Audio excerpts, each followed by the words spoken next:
ارتقی ورتل کما کنت ترتل فی الدنیا فإن منزلتک عند آخر آیت تقرأ. حدیث ہے.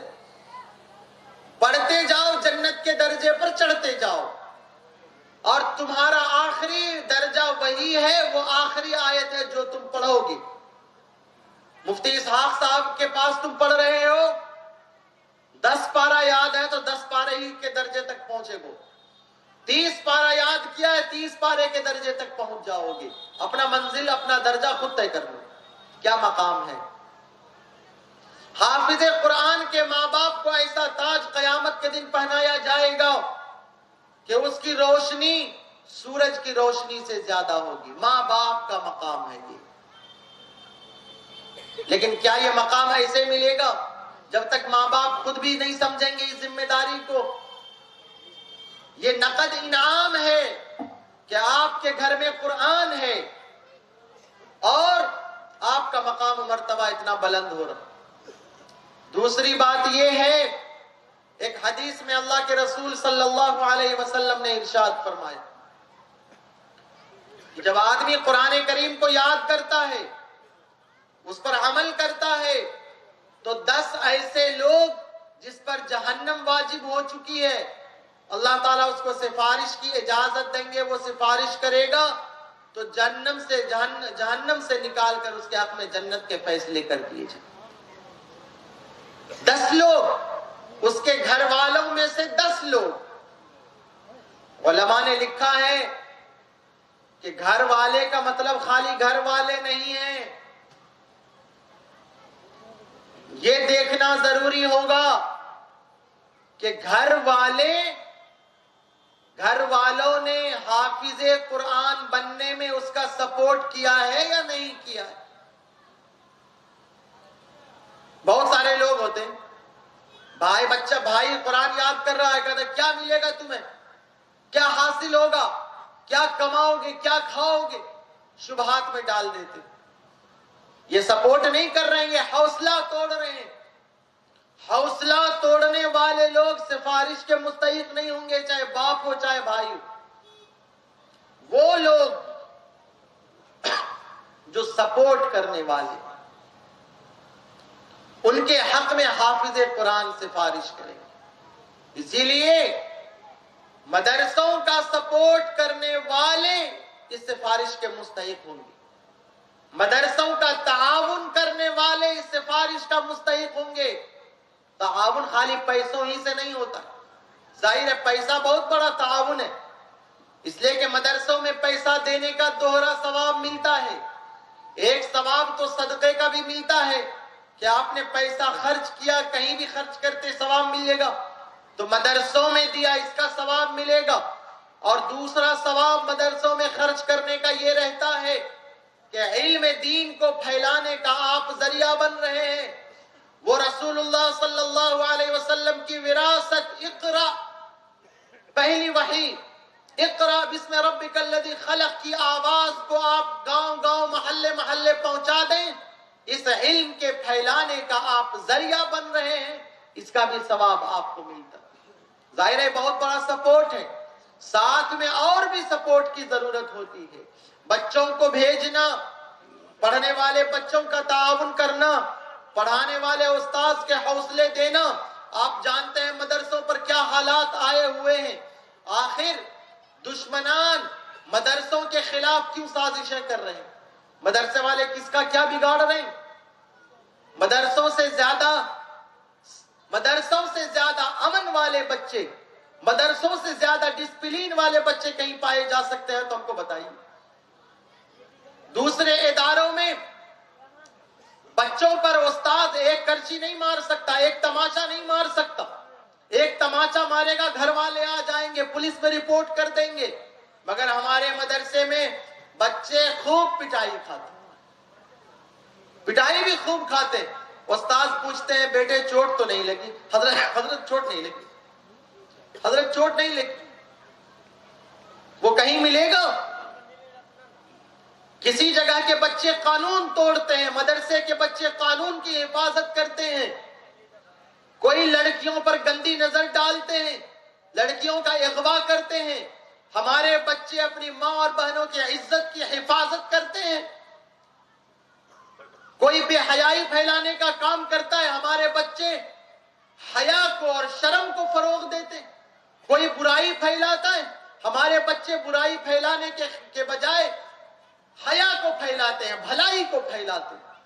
ایسی قوم کہیں ہے کسی کے پاس؟ مگر کیوں ہے لوگ مدرسے والوں کے خلاف؟ آج ہمارے مسلمان مدرسوں کی اہمیت کو نہیں سمجھ رہے، مگر غیر سمجھ رہے. غیروں کو پتا ہے کہ جب تک یہ مدرسے باقی رہیں گے، یہ قرآن باقی رہے گا، اس امت کو مٹایا نہیں جا سکتا، اس قوم کو مٹایا نہیں جا سکتا، اس قوم کو شکست نہیں دی جا سکتی. یہ قوم کھڑی رہے گی، اپنے تشخص کے ساتھ کھڑی رہے گی، اپنے رسول اللہ صلی اللہ علیہ وسلم کی سنت کے ساتھ کھڑی رہے گی جب تک یہ مدرسے. اس لیے ایک تعاون یہ ہے کہ اگر مدرسوں کے خلاف کوئی آواز اٹھتی ہے، آپ کو کھڑے ہو جانا. مسئلہ مفتی اسحاق صاحب کا نہیں ہے، مسئلہ اس مشن کا ہے جو مشن رسول اللہ صلی اللہ علیہ وسلم چھوڑ کر کے صحابہ تک گئے تھے. اور یہ مدرسے کے جو فضلاء ہیں، دارالعلوم دیوبند جو اپنے فضلاء کو بھیجتا ہے مختلف علاقوں میں، وہ اس مشن کو لے کر کے آگے بڑھے. مفتی اسحاق صاحب یہاں پر اس مشن کو لے کر کے آگے بڑھے. ہم لوگوں نے دیوبند میں جو بچوں کو دیا وہی یہاں پر تقسیم کرنا. ہمارے بزرگوں چونکہ جلسے کو مختصر وقت میں ختم بھی کرنا اور ابھی اور بھی خطاب ہونا، اس لیے میں آپ سے دو باتوں کی گزارش کرتا ہوں، اور دونوں ہی باتیں آپ کے لیے. آپ کے لیے پہلی بات، اپنے دل کی غفلت کو مٹائیے. یہ دنیا ایک بار ملے گی، زندگی ایک بار ملے گی. موت آئے گی، سب کو آنی ہے، کافر کو بھی آنی ہے، مسلمان کو بھی آنی ہے. جب ملک الموت کو آپ دیکھیں گے، آنکھ کی پٹی کھل جائے گی. زندگی کو کتنا برباد کیا. قبر والوں سے پوچھئے زندگی کی قیمت.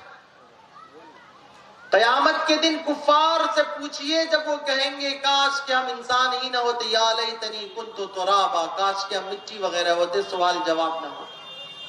بڑی قیمتی ہے زندگی. غفلت سے نکلیے اور اپنی آخرت کو اللہ کے واسطے یاد کیجیے. ساری دنیا کے قوموں میں یہی تو آپ کی خصوصیت ہے کہ آپ جانتے ہیں کہ اللہ کیا ہے، کون ہے. آپ جانتے ہیں کہ ہم دنیا میں کیوں آئے ہیں. آپ جانتے ہیں کہ دنیا کا انجام کیا ہوگا. آپ جانتے ہیں کہ ہمارا انجام کیا ہوگا. اپنی خصوصیت کو باقی رکھیے. دوسری بات، اگر آپ چاہتے ہیں کہ دل کی غفلت، قرآن اثر پیدا کرتا ہے. جڑنے کی شکل یہ ہے، آج خدا کی قسم کتنا آسان ہے علم حاصل کرنا. آن لائن بھی ہے، آف لائن بھی ہے. قرآن سیکھیے، قرآن سے محروم مت رہیے. جس کو نہیں آتا ہے وہ قرآن سیکھے، پڑھے. گھر میں موبائلوں میں گانے بجتے رہتے، آپ قرآن لگا کر گھر میں بجائیے. رمضان کا مہینہ آ رہا، قرآن سے جڑیے. اور کبھی سوچئے کہ سورہ فاتحہ میں کیا ہے کہ ہر رکعت میں پڑھنا پڑتا ہے. کبھی سوچئے. مفتی اسحاق صاحب بہت باصلاحیت ہیں، میں استاد ہوں، ذمہ داری رہتی ہے ہماری. ہم کسی کی تعریف میں بھی آگے نہیں بڑھ سکتے، ہم کسی کی برائی میں اور تنقید میں بھی آگے نہیں بڑھ سکتے. ہمیں اپنے جملے کا جواب دہ ہونا پڑتا. حضرت مولانا محمد شمشاد صاحب رحمانی نائب امیر شریعت نے بھی پڑھایا، ہم نے بھی پڑھایا. دارالعلوم دیوبند میں محنت کے ساتھ پڑھتے رہے، استاذ کے ساتھ خدمت اور ساری چیزوں میں لگے رہے. اور آج جو یہاں لگن کے ساتھ کام کر رہے ہیں، ہم اور آپ سب جانتے ہیں کس لگن کے ساتھ. تیسری بات، غفلت کو ختم کیجئے. نمبر 2، قرآن کریم سے جڑیے. اور نمبر 3، یہ جو مدرسہ یہاں چل رہا ہے، آپ اس کی قدر کیجئے. قدر کیجئے، مالی تعاون کیجئے، بچوں کو بھیجئے، اخلاقی تعاون کیجئے، اور آپ یاد رکھیے کہ جس جگہ مدرسہ ہوگا، اللہ کے رسول کی بات ہوگی، اس محلے میں خیر کا نزول ہوگا، رحمت کا نزول ہوگا، اس کے اثرات آپ میں ظاہر ہوں گے۔ اللہ تبارک و تعالی کہنے اور سننے سے زیادہ ہمیں عمل کرنے کی توفیق عطا فرمائے۔ جو بات کہی گئی اس کے کہنے میں اللہ ہمیں اخلاص عطا فرمائے، اور جو آپ نے سنی اللہ تعالی کہنے سے زیادہ سننے والوں کو عمل کرنے کی توفیق مرحمت فرمائے۔ وآخر دعوانا ان الحمدللہ۔ اب یہ ہے کہ میں جویریہ کا انعام دے دیتا۔ جویریہ کا انعام کہاں؟ مفتی اسحاق صاحب کی بچی جویریہ، جس نے اسماء الحسنی پڑھا، ظاہر ہے دعا کی بچی کو سلامت رکھے، نیک بنائے، اور اس کے ذریعے سے آنکھیں ٹھنڈی ہوں اور یہ دین کے مشن کو لے کر کے آگے بڑھیں۔ آمین۔